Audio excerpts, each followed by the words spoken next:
পিঁপড়ে আর ফড়িং। এক শীতের সকালে একটা পিঁপড়ে তার ভাড়ার ঘরে বসেছিল। এমন সময় কনকনে শীতে আর ঝড় বৃষ্টির মধ্যে একটা ফড়িং সেখানে এসে হাজির হলো।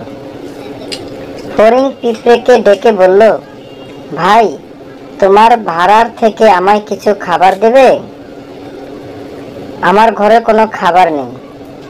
পিঁপড়ে দুঃখিত হয়ে বলল, তুমি কি হেমন্তকালে কিছু খাবার সঞ্চয় করনি? ফড়িং বলল, না, তখন আমি সময় পাইনি। পিঁপড়ে অবাক হয়ে জিজ্ঞেস করলো, শীতের জন্য খাবার সঞ্চয় করতে সময় পাওনি? কোন কাজে ব্যস্ত ছিলে শুনি? ফড়িং বলল, সারাটা হেমন্তকাল আমি গান গেয়ে কাটিয়েছি, তাই সময় পাইনি।